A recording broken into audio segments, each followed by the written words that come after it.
que la tesis estaba, de las que estaba dando cuenta en ese título, y tratar de graficar un poco más alguna de la inmensidad del objeto que se estaba construyendo, y me animaría a decir que en ese momento, digo, esa observación que venía en parte de Julia de Diego, en parte de Leandro Cesa, que fue en ese momento el comentarista del proyecto, empezamos a lucubrar un título y salió ahí en la conversación mapas, y que de hecho después tiene alguna representación gráfica en la forma digo, no solo en la escritura, sino en el diseño de la tesis. Digo.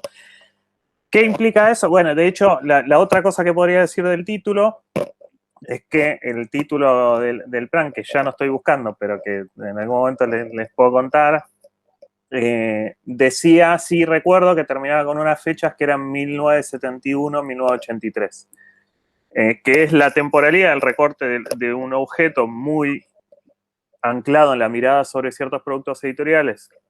Yo había recortado, y que finalmente cuando escribo la tesis en esa cosa de ir hacia atrás y construir ciertas genealogías, y sobre todo en relación a una de las vertientes que esa historia intelectual termina recuperando, que es la que tiene que ver con los ámbitos cristianos, necesariamente me obligó a ir a los años 60, en otros casos también, pero sobre todo esa. El título terminó siendo, terminó refiriendo a los 60 y 70, ¿no?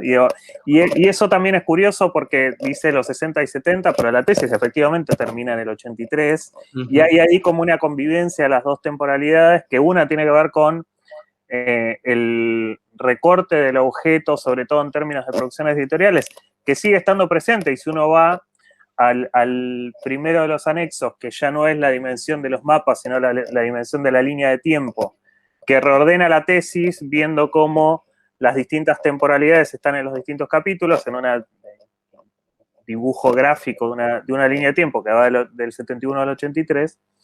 Sin embargo, en lo que devino reflexionar esos procesos, esa historia intelectual, obligó a hablar de los 60 y de los 70. Esa es la movilidad del objeto de estudio. ¿Cómo llego yo a eso? En términos de proceso, bueno, a mí ya me cuesta recuperar un poco cuál es la historia del origen del tema. Lo que puedo decir es que es una tesis de larga maduración, no es una tesis que haya hecho siendo becario, entonces ese deadline que a veces es bueno para poder terminar la tesis, pero que a veces también te apura para ciertos procesos reflexivos, yo no lo tuve. Y como me pasó también con mi tesis de maestría, casi 10 años antes, digamos, o sí, 8 años antes, fue una tesis que terminé cuando decidí que, bueno, es el momento de tener esta tesis y terminarla, digamos. No había ninguna institución ni nadie presionando detrás. Entonces, digo, realmente es una tesis construida en los años, y hoy me cuesta pensar cuándo surgió el tema de la tesis, digamos. Porque si, bueno, ustedes leyeron en particular para este encuentro el capítulo 8, si no me equivoco, que tiene que ver con la reconstrucción de la trayectoria del Instituto Latinoamericano de Estudios Transnacionales. Cuando estaba escribiendo la tesis, por ejemplo, los últimos tramos, descubrí que algunos de esos libros, de esa biblioteca construida para la tesis, en las anotaciones que tenía el propio libro de cuando lo había comprado, tenía, por lo menos uno de esos libros lo había comprado en una librería de usados en mi primer viaje a México, que fue en el 2008. Entonces, ¿por qué compré ese libro? Cuando en mi relato, en el 2008 no estaba pensando ese tema, algo me interesó, algo de esas trayectorias, de esos nombres, ya me tiraba de esas preguntas. Pero si tengo que decir cuándo surge, bueno, yo creo que hay un momento clave que es la escritura de otro texto, un libro, una carpeta didáctica en realidad, de una de las carreras en las que doy clase, que es la Tecnicatura en Gestión de Medios Comunitarios en Quilmes, que es una tecnicatura que es virtual y que con el con el sistema de educación virtual de Quilmes, eso implica distintas instancias, entre ellas un material pedagógico, que son las carpetas de la Universidad Virtual Quilmes, que en el caso de la carpeta de Historia de los Medios me tocó escribir. Yo venía hace varios años dando clases de Historia de los Medios en la universidad, pero escribir la carpeta de historia de los medios para una tecnicatura de medios comunitarios me impuso el desafío de, bueno, pensar más en clave de la historia de la comunicación popular alternativa comunitaria. Y eso me enfrentó a la lectura, a la búsqueda y a la lectura de múltiples materiales, no siempre fáciles de encontrar, y que empecé a leer también digo, más allá de lo que necesitaba para la escritura de esa carpeta, sin duda, y empecé a pensar un periodo que me parece que, digo, que se había ido desdibujando en las referencias históricas, digo, dicho en la clave de lo que está en esa carpeta, digo, dicho en una clave más de historia de los medios. Por ejemplo, una idea repetida como mantra desde fines de los 80 en relación a las radios comunitarias, que es la idea de las dos vertientes, esto de las radios comunitarias vienen de las radios educativas católicas y las radios de los mineros bolivianos.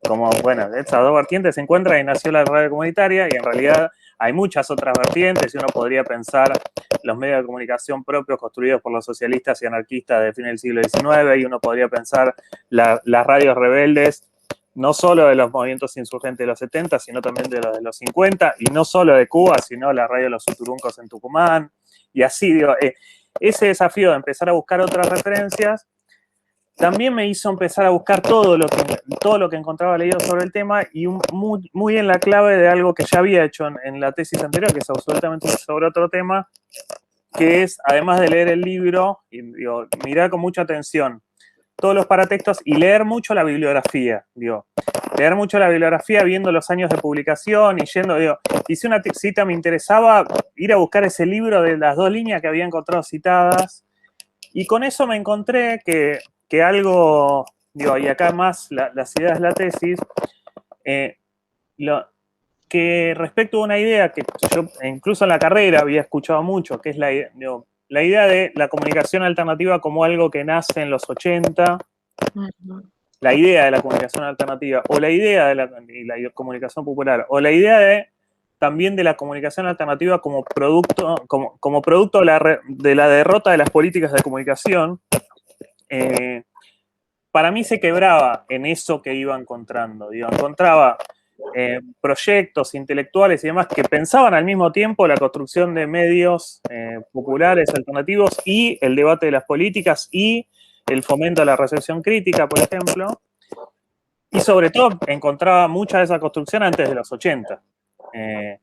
Y hasta diría que yo en la tesis lo digo en particular en relación a dos libros, digamos. Hay dos libros que, si uno mira lo que se escribió en los 90 y en los 2000 sobre esta temática, siempre la referencia más lejana que aparece, siempre, algunos hacen otras recuperaciones, estoy generalizando, pero por lo general, la referencia más lejana, cuando había alguna remisión histórica hacia atrás, era o al libro de Simpson-Greenberg, de Comunicación Alternativa y Cambio Social, que de hecho muchos citan de la edición del 86, o incluso más la de premiada del 89, y en verdad es un libro del 81, o al libro Comunicación Alternativa y Búsquedas Democráticas, compilado por Fernando Reyes Mata por el ILET en el 83.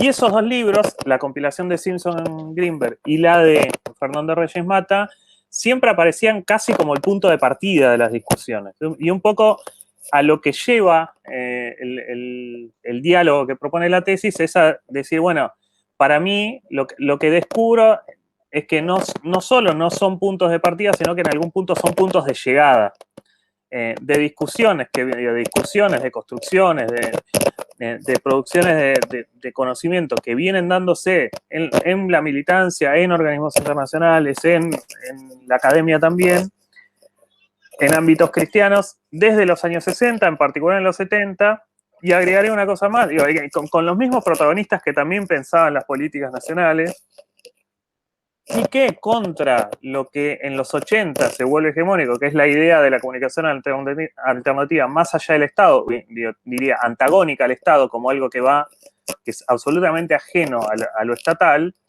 esas primeras discusiones de la comunicación horizontal, de la comunicación popular, de la comunicación contrahegemónica, se dan en contextos fuertemente vinculados a contextos de estados en procesos revolucionarios o nacional populares, pero con fuertes discusiones respecto de la comunicación y la cultura. Particularmente, quizás lo más conocido es el Chile de la Unidad Popular, donde por ejemplo, Matelart, Funes y Viedma escriben ese libro de revolución, de la comunicación en la revolución socialista, pero también otras coyunturas como la Bolivia y sobre todo el Perú de Velasco Alvarado, que es la Bolivia de Torres y el Perú de Velasco Alvarado son las principales referencias contextuales que aparecen en un librito bastante olvidado hoy, que es del 71, que es la comunicación horizontal de Fran Gerace, que sin embargo, después aparece recuperado en los textos, en los libros de los 70 y de los 80, y uno lo encuentra en Reyes Mata del 83 o en Simpson Greenberg del 81, pero cuando se recupera a Reyes Mata y a Simpson Greenberg, resulta que terminan construidos ese 83 como el punto de partida y no como un punto de llegada, ¿no? Algo súper interesante es justamente cuando uno trabaja o cuando uno se va acercando a los debates de los años 80, es que evidentemente hay una discusión respecto a el rol del Estado, ¿no? El rol del Estado y también en situaciones coyunturales precisas vinculadas a que en el Cono Sur, que no se puede generalizar para el resto de América Latina, el Estado, como dice Elizabeth Fox en un texto, se vuelve sospechoso.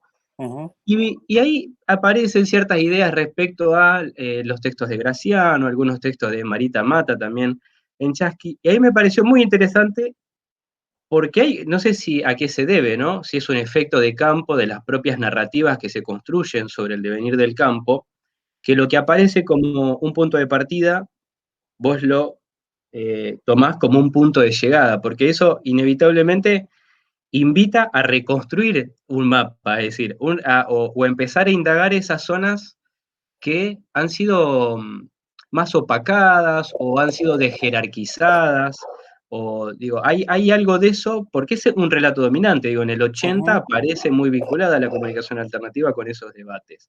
Digo, algo de eso también invita o te interpeló para reconstruir todas esas otras experiencias y esos otros vínculos. Digo, hay un debate con el canon del campo también, Sí, imagino. sí, por supuesto. Yo creo que ahí, por supuesto, y no.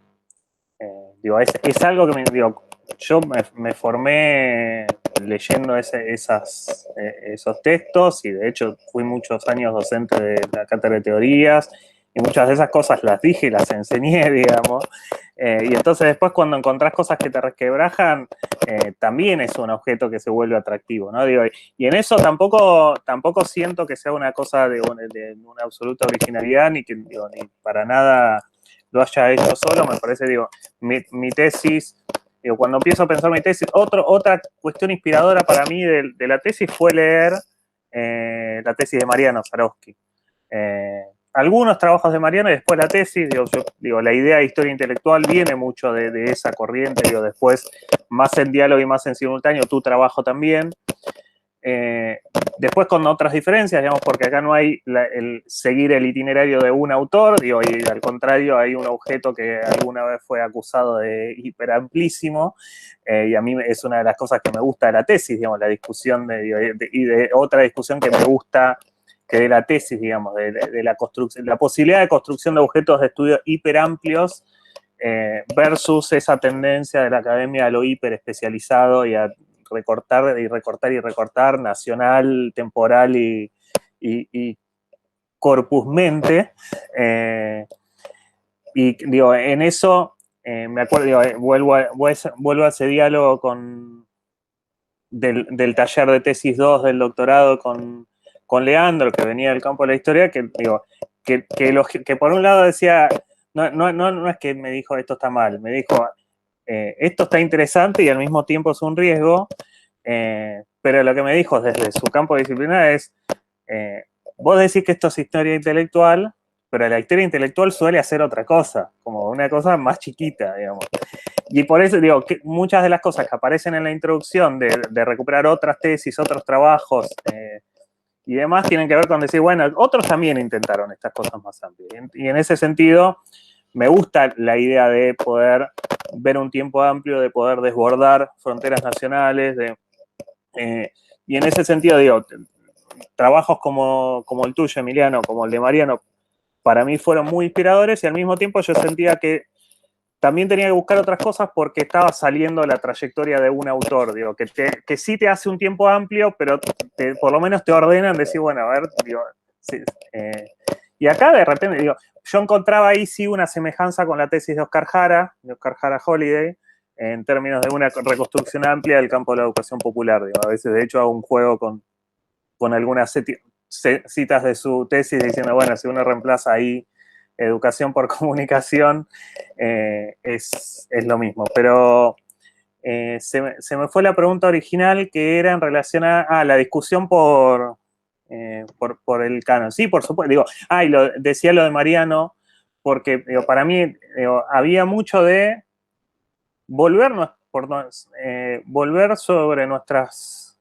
sobre lecturas que habíamos hecho con la capacidad de leerlas de otra manera, digo, con el ejemplo característico que Mariano trabaja muy bien y que en la tesis también aparece porque es uno de los contextos que yo reconstruyo mucho de los grandes malentendidos en torno para leer al Pato Donald, ¿no? Digo, esa idea de, mirá qué mala semiología se hacía en el 71, en el 73. Y en realidad lo que menos quisieron hacer es un análisis semiológico, es un escrito hecho al calor de los talleres donde los trabajadores de una imprenta discutían lo que ellos no querían imprimir. Digo, y eso es, digo, entre otras cosas, en un contexto en el cual se estaba pensando cuál era, digo, se estaban dando discusiones que 30 años después son las discusiones respecto de los contenidos de los medios de comunicación populares, digamos. Y se estaban dando respecto de cómo pensar esos contenidos con las poblaciones, con los barrios, digo, y cómo hacer, que, digo, como dice el texto de Dorfman, también escrito en ese momento, cómo hacer que el libro no sea solo un libro, sino que también sea el libro organizado, ¿no? Digo, y que el libro sea discutido en situaciones locales, participativas y demás, digo, que el libro revolucionario tenga otro lugar. Entonces, digo, si no entendés que Material y Dorfman escriben en ese contexto, es muy difícil, digo.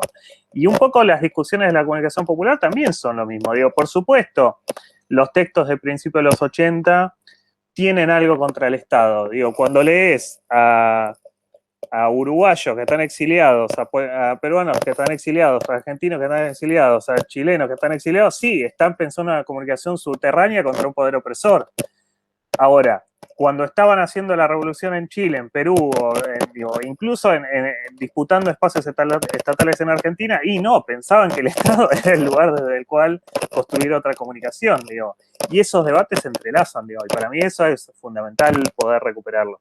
Sobre todo porque pensando en las trayectorias, y también hay una cosa que me resultó muy apasionante, con muchos de ellos no lo pude charlar porque ya no están, que es como muchos de ellos fueron protagonistas, digo, no doy nombres propios, digo, muchos de ellos y ellas que fueron protagónicos después de la producción de sentido sobre las ideas de comunicación popular, alternativa comunitaria, o incluso sobre debates legales en los 90 y en los 2000, habían sido protagonistas de esas experiencias de los primeros 70 y no las reponían habitualmente. Digo, pienso, digo, para mí el caso paradigmático es en la discusión, digo, el famoso 33% comunitario, ¿no? Digo, que es un hallazgo legal de nuestro nuevo paradigma legal digo, que casi inicia Argentina en el 2009, que después uno encuentra en la ley de Ecuador, en Bolivia y demás, que algunos incluso se animan a atribuir a recomendaciones de los redactores de libertad de expresión europeos o a recomendaciones europeas de libertad de expresión, y en realidad está en el debate de los movimientos populares de las organizaciones desde los años 90, por lo menos, digo, Farco tiene un documento que lo dice en el 99, pero uno puede ir más atrás y de repente uno encuentra a Rafael Roncagliolo como presidente de AMARC proponiéndolo proponiendo distinguir 3 sectores y reservar un tercio del espectro al sector social comunitario en el 95-96. Y eso a mí ya me parece alucinante, pero lo que me parece más alucinante todavía es descubrir que en el año 74 Velasco Alvarado había expropiado todos los grandes diarios de circulación nacional, no para ponerlos en manos del Estado, sino para darlos a una titularidad, asociaciones civiles representativas de los sectores sociales de la población, es decir, una suerte de tercer sector que no era ni estatal ni comercial privado, y que Rafael Rocagliolo había sido el vicedirector de uno de esos diarios. Y así, con muchos de los protagonistas que en el 2003, 2004 construyeron Canal Encuentro y que nunca dijeron, en el 73 en el Ministerio de Educación de la Nación con Tayana habíamos armado un canal de televisión, o sea que Encuentro no es el primer canal educativo del Ministerio de Educación de la Nación, digo. Está bien, quedó, es un proyecto trunco. Digo, la idea esa del proyecto trunco o de la derrota, que también los hizo dejar de contar proyectos que los habían tenido como protagonistas y que tienen mucha riqueza para recuperar hoy, ¿no? Hago una pregunta más y después me llama a silencio, pero... Perdón, Emi, antes quiero decir, Dani, hay algo que hace ruido, me parece, de A ver. tu micrófono. No sé si soy yo. Sí, hace ruido. ¿Esto era? Sí. ¿Acá? Como si giraras una ruedita. Sí. Bueno, Al debía estar hablar. tocando. ¿Ahí sigue sonando? Ahí no. No, ahí está bien. Estaba golpeando el cierre con el micrófono. Pienso, digo, a partir de todo esto que planteás, o por lo menos incluso para pensar alguien que pueda estar interesado en seguir un tipo de trabajo de estas características, es un tipo de análisis que no parte de un saber instituido, o no es una historia disciplinar o una historia de un campo y de su constitución, sino que vos, digo, empezás a encontrar, y ahí hay algunos conceptos, digo, o empezás a pensar que la reflexión, la teorización, la producción de conocimiento sobre lo comunicacional está inscrito en una serie de relaciones que no necesariamente tienen que ver con la formalización académica, sino con otro conjunto de debates y que también es un desafío esa reconstrucción, ¿no? Creo que vos usás algunas metáforas, constelaciones, digo, cómo empezar a vincular trayectorias, movimientos, proyectos editoriales, digo, la historia intelectual de la producción de conocimiento en comunicación en un sentido amplio, en este caso comunicación popular, ya no es la historia de la institución, ¿no? Ya no tiene que ver con la historia de la institución y sus programas, sino que parece, digamos, se abre un universo de problemas. Me salió medio como una afirmación, pero quería hacerlo más como pregunta, si lo experimentaste más por ese lado, o cómo fue que fuiste construyendo esa idea. Sí, no sé si lo pensé así porque creo que en ningún momento estuve pensando demasiado en la constitución del campo. Digo, pensando ahora en voz alta también creo que tampoco hoy el campo es lo que pasa en la institución académica, digo. La pregunta respecto del campo quizás es lo que pasa en la institución académica, pero la reflexión sobre la comunicación se da, por supuesto, en la investigación académica, en las universidades y demás, pero se sigue dando también en las organizaciones populares, en el sector público, en los organismos internacionales. Digo, cuando se abren, digo, cuando el Foro Social Mundial en su tercera edición decide que uno de los 5 grandes ejes es la comunicación, hay una tremenda discusión respecto a la comunicación que no sé si venía tanto de las universidades como de las organizaciones. Y así, digo, si uno lleva eso más para atrás, por supuesto, digo, lo que vas encontrando es que digo, antes de la aparición de muchas carreras y de muchos institutos de investigación, tienen más preeminencia esos otros espacios sociales no formalizados en la discusión del campo. Y también te diría, y esto estoy pensando más en voz alta y quizás con algunas cosas pensadas últimamente, tienen algunas institucionalizaciones que por no haber trascendido en el tiempo no las incluimos en la historia, digo. Yo te digo, alguna referencia hago ahí en la tesis respecto, por ejemplo, de un instituto de estudios de comunicación de masas que funda que se funda en torno a Sutatenza, digo, a principios de los 70. Pero digo, nosotros también tenemos muy el relato de que las carreras de comunicación son de los años 80 y 90, con excepción, por supuesto, de la de La Plata, con su condición pionera como escuela en los años 30, después su conformación sucesiva, digo, que fue creciendo en institucionalización universitaria.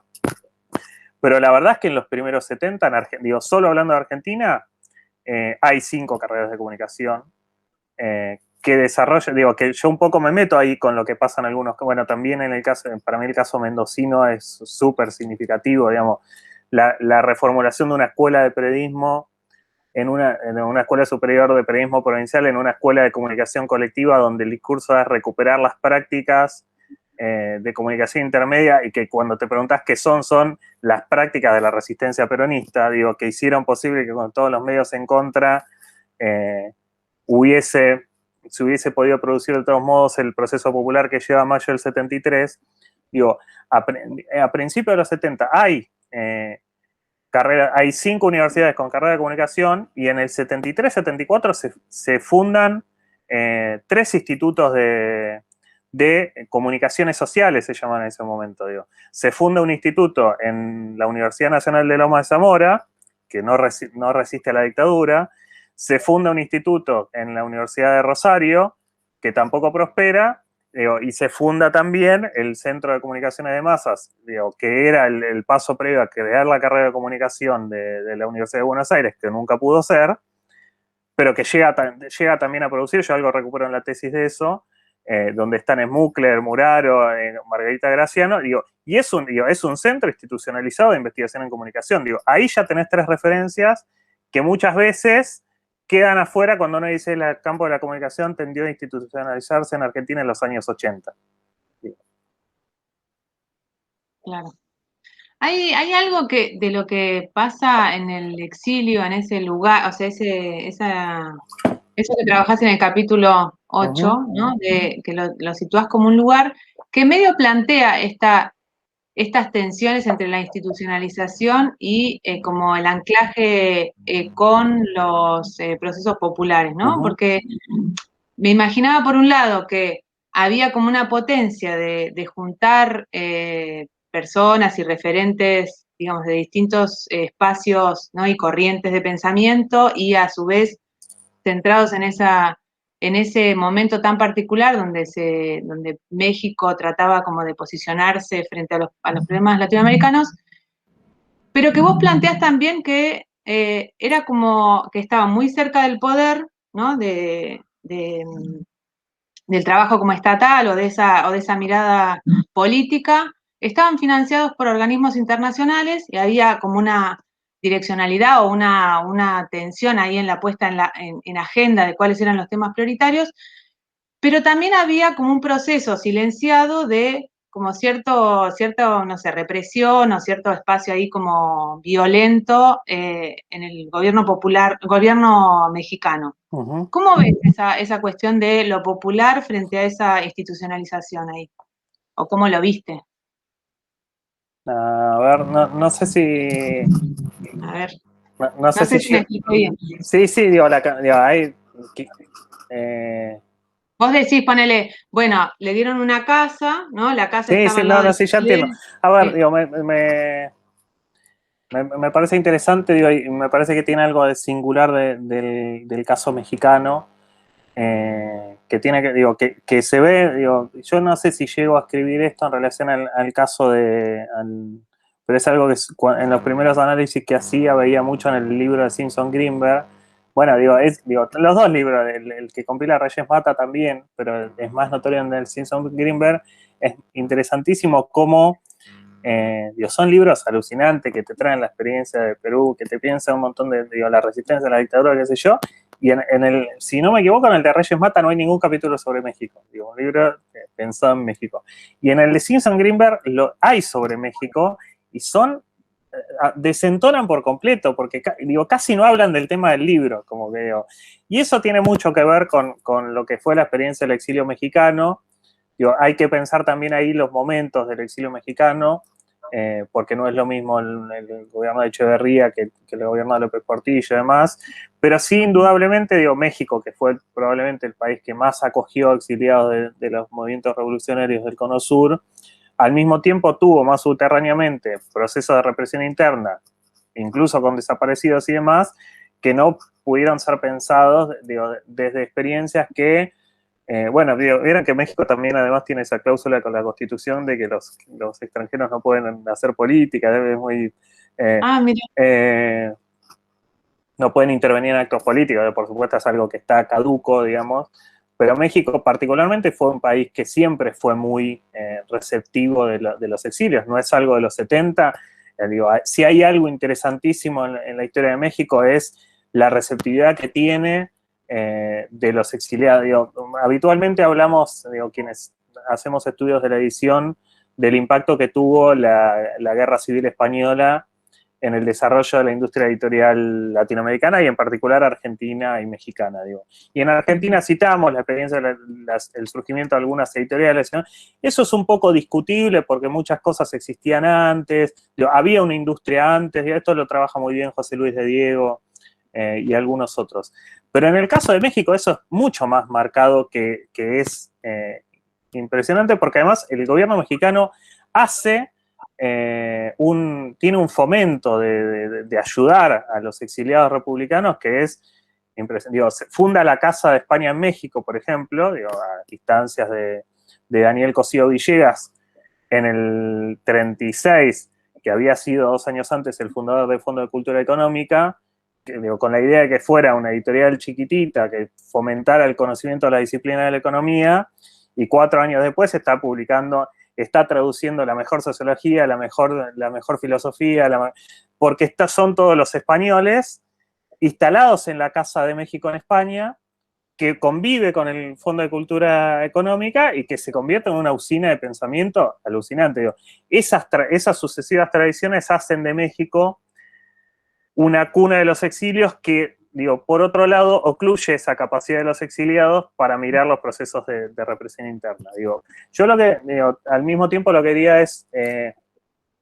bueno, mi tesis, en ese capítulo particularmente, digo, hay un montón de campos con los cuales uno construye diálogos y a veces hubiese querido profundizar más. Indudablemente hay un campo muy fructífero en los últimos años con el que yo tengo algún diálogo lejano en ese capítulo, pero que hace sentido, digamos, que son los estudios sobre el exilio, digo, que son muy... Digo, hay toda una corriente multidisciplinar de trabajos en torno al exilio, que digo, hay jornadas de investigadores sobre el exilio, digo, yo recupere algo del contexto y del panorama general, lo hago sobre todo a partir del trabajo de Yankelevich y demás, y que me parece que es un gran tema para pensar, que yo tomo México, pero podríamos pensar, digo, pienso en el trabajo de Emiliano, por ejemplo, con Venezuela. Venezuela fue otro gran receptor de exiliados, mucho menos estudiado hoy, hasta hoy,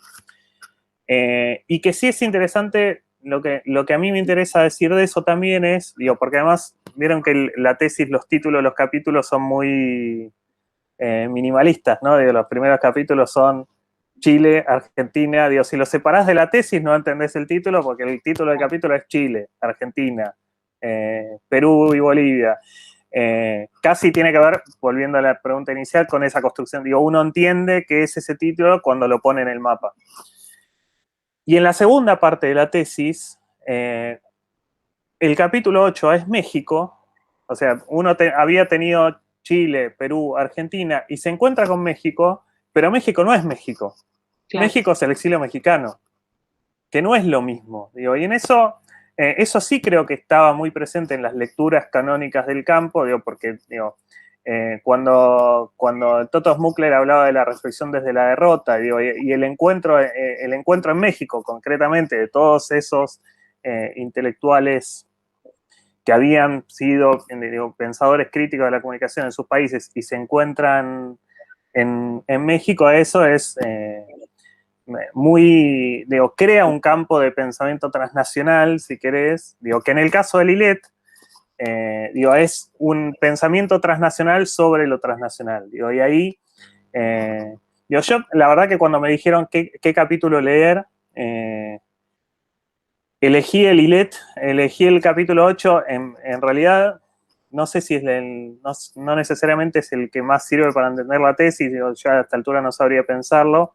Lo elegí en realidad porque es el tema en el que un poco sigo trabajando ahora, Ajá. o por lo menos mis últimas lecturas y entrevistas tienen que ver con eso, y también con pensar qué vino después del 83. Digo, hice algunos nuevos acercamientos en los últimos tiempos que, de hecho, les quiero mostrar, a ver si lo tengo acá a mano.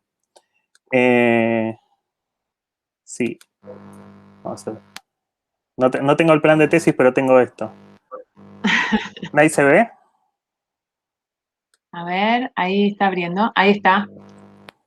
La foto. Esta foto, el otro día entrevisté a Silvia Schulen, que en el capítulo que ustedes leyeron está mencionada, pero yo no había llegado a encontrarla, digo, no había podido ubicarla. Y entregué la tesis sin haber hablado con ella. Digo, ella tuvo una participación más secundaria en el ILET en México, más principal luego en la construcción del ILET en Argentina. Estuvimos charlando un montón sobre las dos experiencias, la del ILET mexicano y la del ILET argentino, uno de los ILET post-exilio, digamos, porque digo, eso es el desexilio del ILET es sumamente interesante. Y me pasó algunas fotos, digo, entre otras cosas, arrancamos a raíz de... Todo esto fue muy poquito después del fallecimiento de Alcira. Hay una foto muy linda de Alcira en la sede del ILET en México. De hecho, Alcira, digo, conversé con Alcira una semana antes de su fallecimiento sobre el ILET y fue la que me conectó con Silvia.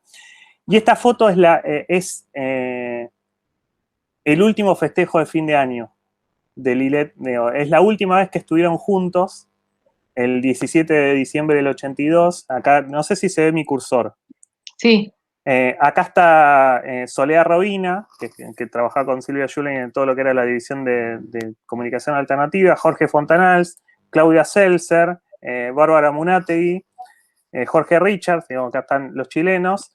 Los que vienen acá son los argentinos. Este es Goyo Seltzer, Alcira Argumedo, Nicolás Casullo, y después viene Fernando Reyes Mata. Bueno, Silvia Schulen está acá y Fernando Reyes Mata, ¿no? Digo, ahí están Nicolás, Silvia y Alcira junto con el Toto a la vuelta de...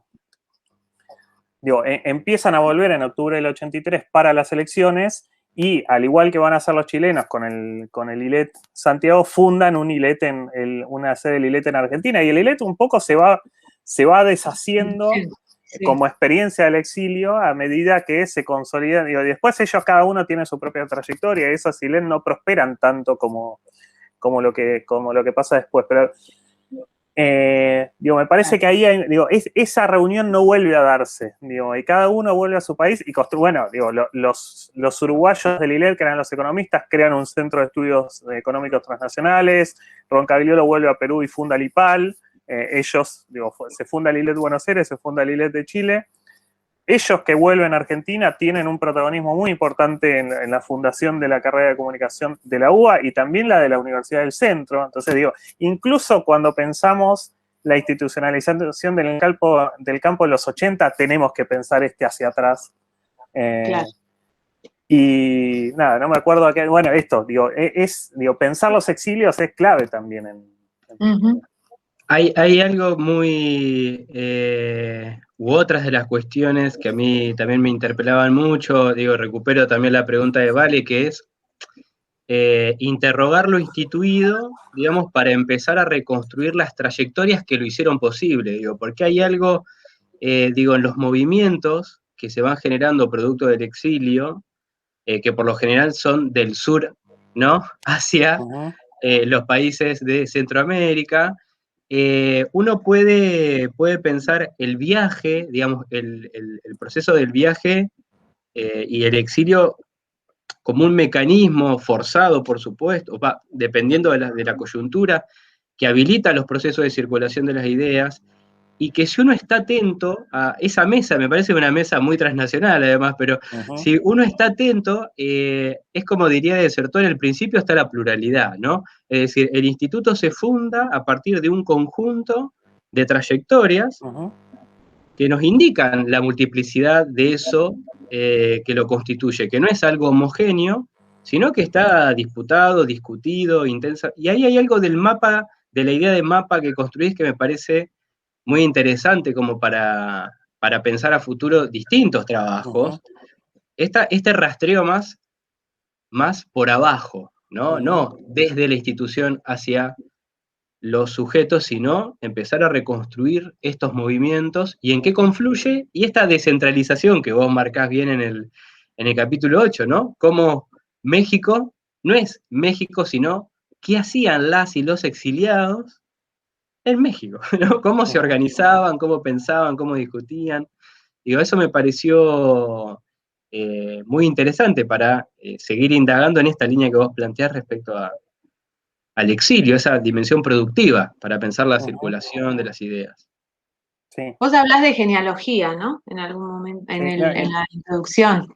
Sí, también. No, una cosa más que me acordaba que aparece en la conclusión, que de hecho lo hemos hablado con Marita, digo que es que cuesta, digamos, que me costó terminar de verlo y escribirlo, digo, que tiene que ver con la dimensión productiva, tiene que ver con la dimensión económica, que es también muchas de esas preguntas e investigaciones tuvieron un financiamiento de los organismos de cooperación internacional, digo, de la cooperación internacional, de las fundaciones sueca, holandesa y demás, porque estaban las dictaduras latinoamericanas. Digo, digo, como hoy es más viable pensar un proyecto con financiamiento internacional si involucra Centroamérica. ¿Sí? Digo, en ese momento pudieron dar ciertos debates en relación a la democratización de la comunicación y demás, que daban continuidad a experiencias que habían hecho previamente y que tienen que ver con esa condición de refugiados políticos también. A veces nos cuesta ver las condiciones de producción. Bueno, en ese momento, no se producía bueno, en México sí, todos incluyen la UAM, están quienes entran en la UNAM y demás, pero en general los lugares de producción que uno encuentra son institutos privados, distintas instancias con esos, o los organismos internacionales y demás, y el financiamiento de esas investigaciones no es el financiamiento del sistema universitario público que conocemos hoy, son otros financiamientos que en buena medida también hay que entenderlos en función de esos contextos represivos que los hicieron posible, ¿no? Claro. Sí, no sé. Sí, quiero meter 1000 preguntas en un minuto. En principio me interesa saber si venías trabajando con la perspectiva de historia intelectual sin saberlo, sin ponerle ese nombre, si eso viene después, porque me da la sensación como que era algo que hacías, digamos, desde la sociología de la cultura, esto de analizar los paratextos, revisar la bibliografía, comparar las ediciones. No sé si ya tenías la perspectiva antes de empezar a escribir la tesis o de afrontar la tesis, digamos, porque es un proceso muy largo, que era desde la historia intelectual, o es algo, una perspectiva vacante para los estudios de comunicación alternativa, comunitaria. Me preguntaba por eso, me preguntaba también por las condiciones materiales y subjetivas específicas de la escritura de la tesis, más allá, insisto, de todo el tiempo que duró desde que empezaste a sentirte capturado por ese libro, digamos, por el tema. En el momento en que te sentaste a escribir, ¿cómo es? Porque, digamos, das clases, tenés una familia. Es bien material esa pregunta que me interesa. ¿Cómo evitaste esas tentaciones que advertís en la introducción, que es fijar una idea o leer a partir de la contemporaneidad, a partir de tu presente, cómo no juzgar o no realizar anticipaciones en ese objeto que es tan móvil? ¿Y cuáles fueron los momentos luminosos en los cuales, no sé, a mí me pasaba cuando hablas digamos, de las antologías, que son muchas antologías y libros que están pensados de forma colectiva y de varios autores, digo, ese momento para mí me daba la sensación como que lo habías descubierto mientras escribías, o cómo se dio ese descubrimiento, no sé si me explico. Digo, ¿cuáles fueron esos momentos luminosos de descubrimiento que te sucedieron mientras escribías? Bien. Eso. Bueno, un montón de preguntas. Queremos exprimirte ahora que estás acá. Como pasan las defensas de tesis, que la gran recomendación es escuchar todas las preguntas, que si después no contestás alguna nadie se da cuenta. Es buena la recomendación. Es un consejo para tesistas camino a la defensa. Digo, no vayan contestando una por una, digan, no, yo los escucho todos, agrupás y después contestás en propio. Si me olvido algo, me decís. Primero, respecto a la historia intelectual, no es algo que venía haciendo, fue algo cuando ya estaba en torno al tema, fue muy inspirador. De hecho, lo primero que leí fueron trabajos que hacían historia intelectual, digo, como por ejemplo la tesis o el libro de Mariano, o alguna ponencia de Mariano. O sea, no es que arranqué leyendo a Skinner y después tuve que ir a buscar. Sí, tenía igual más contemporáneo a la tesis, más cercanía con los estudios de la edición. Yo no diría de la historia intelectual, sí de los estudios de la edición, que en parte tienen que ver con las cosas a las que me dedico ahora y demás, y sobre lo que publiqué más recientemente. Pero de todos modos te diría que mi proximidad con los estudios de la edición, mis primeros trabajos de ver para textos y de ver con ese detalle, tienen que ver más con una condición de bicho de biblioteca, y que de hecho descubro que en mi tesis de maestría intuitivamente había hecho. Digo, en mi tesis, un paréntesis, mi tesis de maestría no tiene nada que ver con esto, tiene que ver con la historia de la ciudad de La Plata, con una discusión respecto de la historia de la ciudad de La Plata.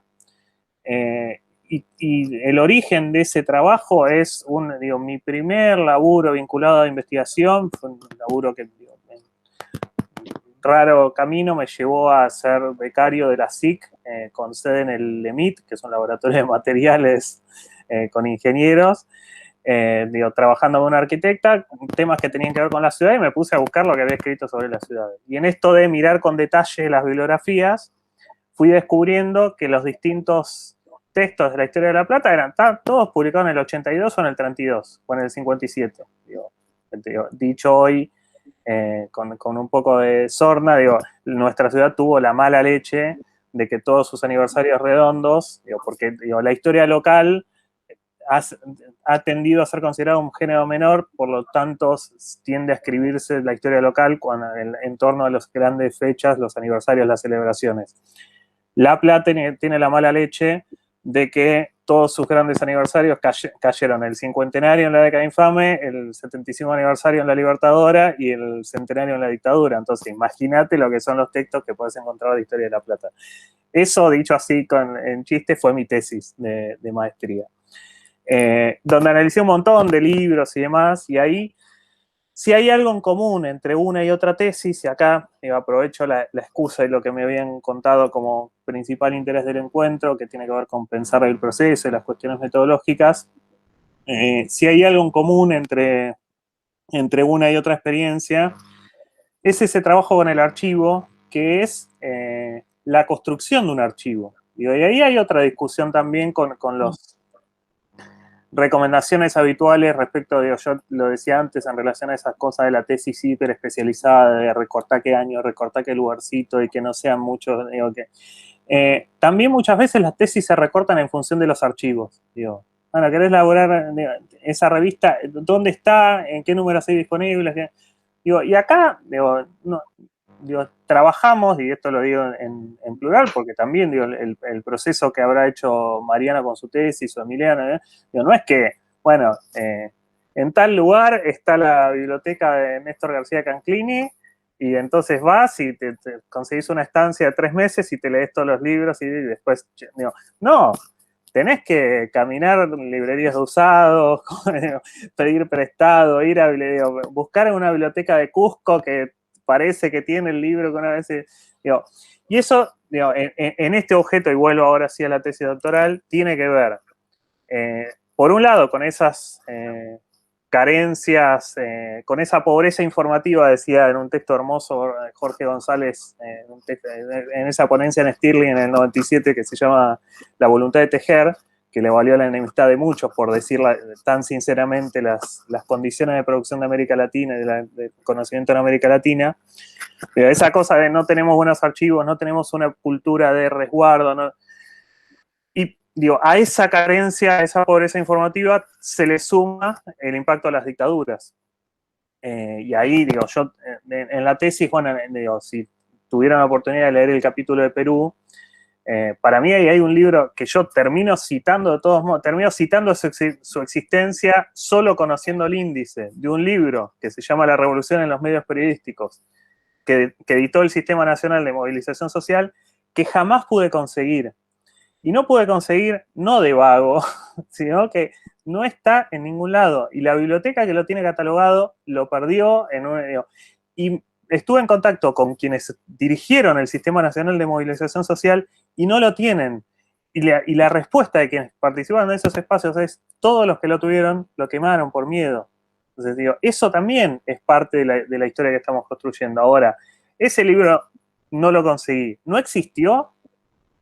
O sea, existió un libro en el 74, en un proceso en el cual un Sistema Nacional de Movilización Social proponía que cada comunidad cree sus periódicos locales y demás, que se llamó La Revolución en los Medios Periodísticos. ¿Vamos a hacer como que no existió? Entonces digo, para mí es un bache que habrá que construir. Muchos otros los pude reconstruir, y como me pasó en la tesis anterior, para mí algo importante es, bueno, son procesos en los cuales un primer aporte que hace la tesis es construir el archivo. Digo, el conjunto de 80 y pico de textos de Historia de La Plata que yo analizo en Un pasado para La Plata no están en ninguna biblioteca. Digo, y en ninguna biblioteca, ni en la Dardo Rocha, ni en el archivo, ni en el Museo de Dardo Rocha, además, podés encontrar ni la mitad de esos textos que fueron construidos, algunos consultados en las distintas bibliotecas públicas y populares, otros en bibliotecas privadas, y la gran mayoría comprados en bibliotecas de usados. Y comprados a lo largo del tiempo. Digo, porque ahí hay que ir a buscar a un lugar un libro y hay que volver a buscarlo 2 años después, digo, cuando trabajas con biblioteca. Digo, porque la librería usados recibe libros todo el tiempo y de repente alguien murió, la familia no sabía qué hacer con esos libros, fue, llevó, nadie sabe que los tiene, nadie sabe que fueron ahí, y uno se encuentra con la comunicación horizontal de Frank Gerace, por ejemplo. En eso sí, diría que del 2011 al 2019, un gran cambio en esa posibilidad de búsqueda fue la aparición de mecanismos digitales de compra de libros y de la digitalización de mucho de lo que tienen esas librerías de viejo en Mercado Libre o en Iberlibro. Digo, tengo un usuario de Mercado Libre que parece un obsesivo comprador de libros, parece no, es, pero digo, mi tesis de maestría son todos libros comprados en librerías de usados a las que fui una y otra vez. Mi tesis de doctorado son libros, digo, recupera muchos libros comprados en librerías de usados de Argentina, de Perú, de México, conseguidos en bibliotecas por mí o por colegas que fueron muy gentiles, digo, cuando de repente yo no estaba en México, pero descubría que había, alguien iba a la UNAM y lo digitalizaba y lo mandaba. Y también muchísimo comprado por Mercado Libre, con situaciones además a las que, digo, vos decías, mirar los paratextos y demás. Situaciones en las que hay que estar muy atento o atenta, porque, por ejemplo, un libro que no trabajo mucho porque termina teniendo que ver con otra cosa, pero una referencia a un libro de Prieto Castillo que tenía que consultar, buscaba el libro, no lo encontraba, de repente lo encontré usado. Lo compré. Todo esto ya en pandemia, además. Lo recibí en mi casa. Creo que era el libro de Discurso Autoritario y Comunicación Alternativa. Lo abro y tiene la dedicatoria. Estimado Máximo, Mi intuición fue que era una dedicatoria a Máximo Simpson. Y entonces le escribí al vendedor del libro de dónde había salido ese libro. Yo, de hecho, en ese momento todavía no tenía confirmado que Máximo Simpson había fallecido. Y no tenía muy clara la trayectoria de su vuelta a la Argentina, más que después lo tuve. Me dice, sí, era, digo, yo compré esa biblioteca, pero era del profesor Máximo Simpson. Digo, no me pudo precisar ni siquiera la fecha de la muerte, pero lo otro que le dije es, ¿me pasás un listado de los otros libros que eran de Máximo Simpson? Y en eso, por ejemplo, encontré la tesis de Gridley Akuncar, que fue parte del ILET, que es el primer trabajo escrito sobre radios mineras, que lo hemos visto citado miles de veces, artículos escritos por Gridley Akuncar, que antes de hacer esos trabajos había hecho su tesis en la Universidad Nacional Autónoma de México, tutoreada por Máximo Simpson, de la que probablemente hay 2 copias, una que la UNAM debe haber perdido, y la otra estaba en la biblioteca de Máximo Simpson, y alguien le vendió una librería de usados. Qué va. ¿Cómo? Digo, y eso es el rastreo, la reconstrucción, que cuando termina, bueno, no faltan textos metodológicos que cuenten estas anécdotas. Yo, cuando alguna vez me hice esa pregunta, me la contesté con algo que en realidad había leído en relación al trabajo con entrevistas, que es, bueno, ¿cuándo dejas de hacer entrevistas? Digo, la idea de la bola de nieve y demás. Bueno, cuando se produce saturación, cuando empezás en esa obsesión de mirar las bibliografías de todos los libros que lees, todos los libros que ves ya los revisaste, digamos. Todos los libros que parecen que te van a inspirar algo en términos de esa historia intelectual, ya los revisaste. Entonces eso, digo, ese es digo, un poco para contar la cocina. Y para no irme mucho de tema, la otra pregunta sobre la escritura. Para mí la escritura y algunas cosas más de la fase representativa, digo, así como yo decía, el archivo no es un momento, es un aporte de la investigación. La fase de escritura también es sumamente significativa y es parte del proceso de investigación. Digo, de hecho, con la pregunta de Silvana pienso, efectivamente, muchas de esas ideas o interpretaciones o reflexiones efectivamente salieron cuando las estaba tecleando y de repente uno ordena esa idea y dice, claro, y entonces la compilación es un libro colectivo, y cómo no va a ser colectivo si no... si efectivamente son procesos colectivos, y además la compilación es el género por excelencia de la escritura urgente, ¿no? Digo, y por otro lado, en relación yo decía, la fase representativa de un intertexto, además estuvieron leyendo a Riquer. El Riquer, que después lo retoma de Certeau, habla de que la operación historiográfica tiene 3 fases.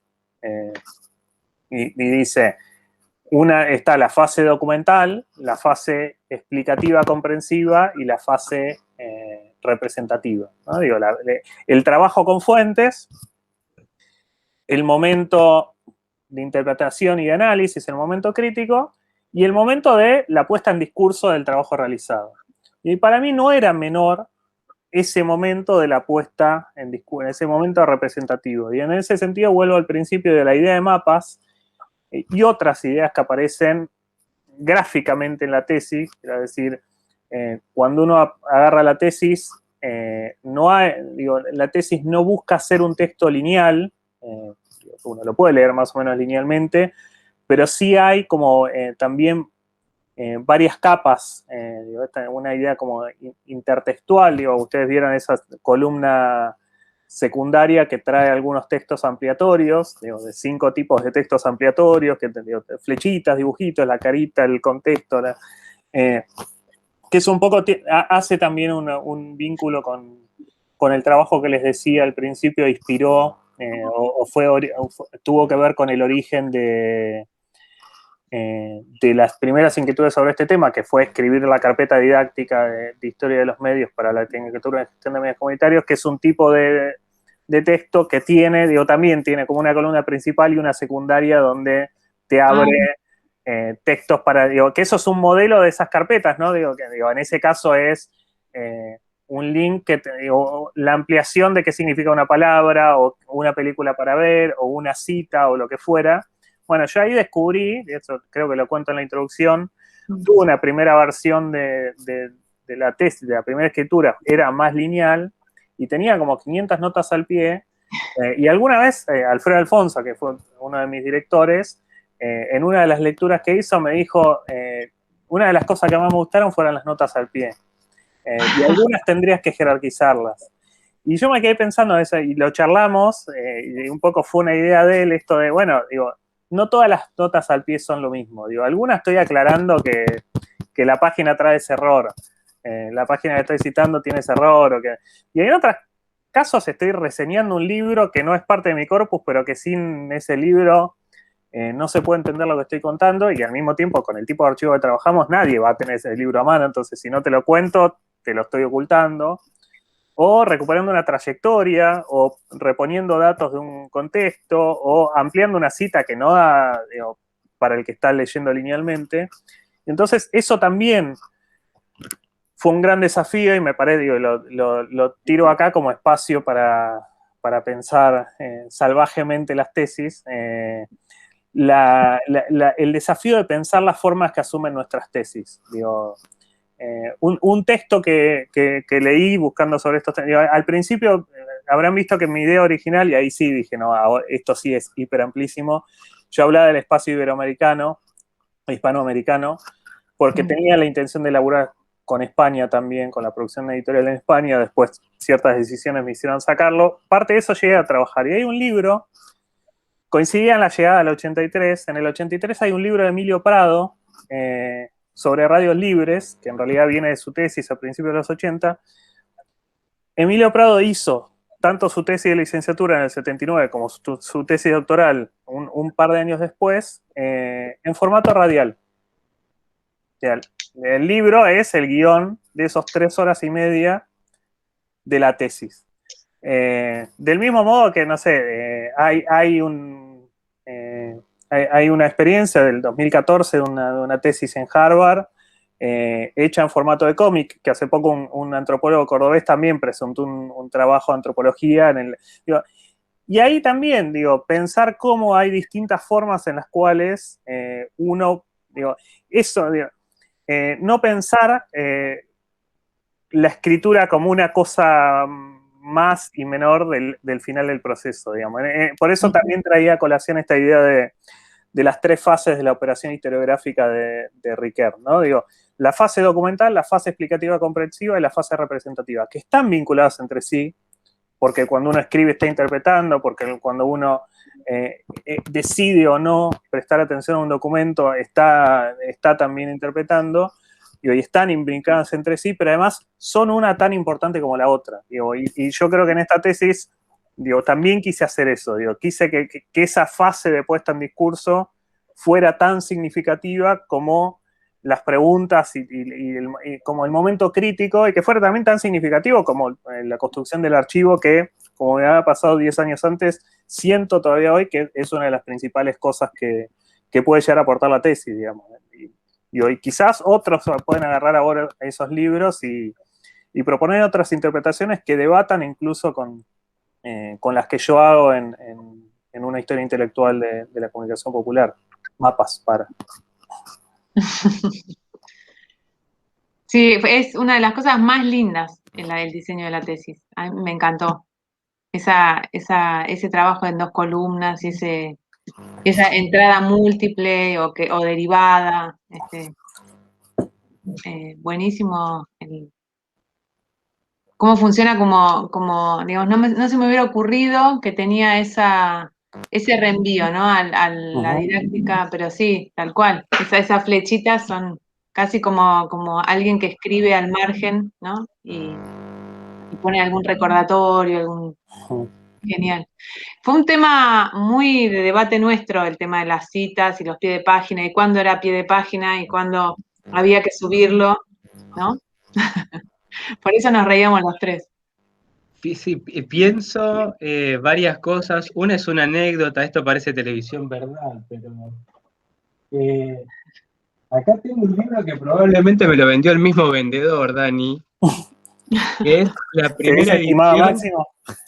la primera edición de las culturas populares en el capitalismo, de Néstor García Canclini, editado en Cuba, y acá dice Máximo Simpson. Sí. Ah, Está firmado en el 83, así que probablemente sea de esa misma biblioteca, pero lo que me resulta interesante, para no quedarme en la anécdota, es esa inquietud de reconstruir las relaciones. Es decir, insisto con esto se nos presenta la realidad fetichizada, voy a sonar muy marxista, pero digo, erosionar ese fetiche y empezar a ver el trabajo humano, digamos, las relaciones, los vínculos afectivos, también una dirección, en este caso dirigía una tesis y esa tesis estaba ahí, digo, uno empieza a reconstruir esas condiciones que hacen, esas condiciones de posibilidad, igual que, y esto vos lo trabajás con distintos materiales, los libros como resultado de encuentros, los encuentros como resultados de mesa de discusión de qué vamos a hablar, y en esa mesa de discusión se está jerarquizando la realidad, es decir, sobre qué vamos a debatir, y ahí la teoría, digamos, en el sentido pulcro del término, como a veces suele enseñarse, ya está, digamos, tramada con inquietudes, con dilemas coyunturales, sobre los cuales se quiere interrogar, sobre los cuales se quiere dar respuesta, ¿no? Depende también con lo que nos encontremos. Y me parece muy interesante esto que decís de, bueno, verlo paratextual, ver esa dimensión del texto que a veces aparece muy secundaria, porque lo importante es la idea, ¿no?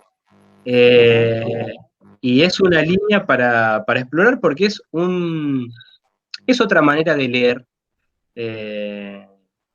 la misma obra, ¿no? El mismo material. Y eso me parece también muy interpelador para seguir indagando en esa línea. Con cualquier otro libro, digo, pienso de los medios de las mediaciones por algo que se me viene, ¿no? Las condiciones que hacen posible que un libro de esas características circule como circuló por América Latina, no otros. Y ahí también aparecen las editoriales, los libros que viajan abajo de un brazo, ¿no? Las bibliotecas que se cargan y la gente viaja o escondidas, quedan escondidas. Creo que Casullo cuenta alguna anécdota de que deja sus libros en cajas hasta volver en algún sótano, pero me parece que no es una anécdota, sino que hace a esas vicisitudes del trabajo de producción de conocimiento. sí, de reconstrucción de procesos, ¿no? Reconstrucción de procesos. Uh-huh. Sí. Y creo que había otras preguntas de Sil. Yo soy el malo que recuerda lo que no respondido, que tiene que ver con cómo algo de cómo la fuiste escribiendo, y otro, pienso luminosidad, pero no fue la palabra que usaste, Sil. Sí, momentos luminosos, algo así. Momento luminoso, sí. Más o menos lo empezó a responder, me parece, en el momento de escritura que aparecía. No, eso es, lo dije en relación al momento de escritura, te diría que es súper diverso, digo, a veces es una conversación, a veces Claro. te despertás pensando en algo, a veces, digo, leyendo un libro decís, chao, no. Digo, yo soy de necesitar mucho escribir para terminar de ordenar las ideas y digo, escribo pensando también. ¿Y cómo haces? Pero digo, una cosa, digo, también hay muchas cuestiones que fueron apareciendo de repente leyendo un texto y diciendo, claro, Perú, claro, Chile, Argentina, el 73 todos, y después eso lo escribís y después decís, pero acá falta en el mapa, y después sigue escribiendo, y escribir cuando puedo, no sé, leer, la lectura de muchos de esos libros, digo, si quieren desromantizar el proceso, muchísimos de esos libros los leí en el Roca. Yendo y viniendo de La Plata Bernal. Desarrolló una gran capacidad de abstracción y no escucho ningún vendedor ambulante ni nada. Es una hora de lectura estable, fue una hora de lectura estable, ahora no lo está haciendo. Y después también mucho lectura nocturna y distintos momentos. La escritura, yo creo que hay partes que están partes que retoman cosas escritas antes, pero después hubo muchísimo de intensidad de la escritura. Y en el momento que te decidís y que tenés en la cabeza la tesis y demás, te sentás, va saliendo. A tu pregunta por las condiciones de producción, hubo muchísimo de escribir en horarios, incluso digo, si querés que recuerde escenas, hay escribir con la compu arriba del auto durante la adaptación del jardín de uno de los chicos, porque digo, lo tenés que dejar 1 hora. Bueno, si me voy a casa y vuelvo, tengo 20 minutos. Entonces llevé la compu y arriba del auto. Y el momento final, del mes final de muchísima escritura y demás, más embalado, de madrugar muchísimo.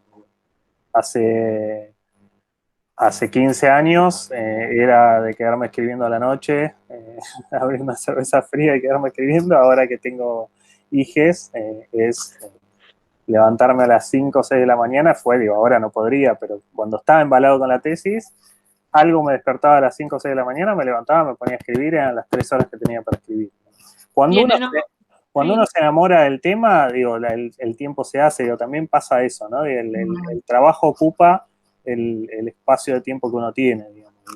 Y si uno todavía no es el momento de escribir algo, no va a encontrar el tiempo para hacerlo, pero cuando tenés la idea y podés escribir de 1 a 5 de la mañana, o te podés despertar a las 4 de la mañana con absoluta lucidez y funciona. No soy nada sistemático, no tengo horarios de trabajo, y también hay muchas partes de la tesis que por supuesto después tuve que leer y de repente en lugar de periodismo decía peronismo, y en lugar y esas cosas, muchísimas partes de la tesis, su primera versión fue escrita con Maya y el oso al lado mío y los chicos jugando, digamos, ¿no? Eso también. No hay que esperar el momento ideal, digamos. No. Esa sensación como más de Roberto Arlt. No, interrumpí párrafos para cambiar pañales, no, eso no. Bien. Claro. Gracias.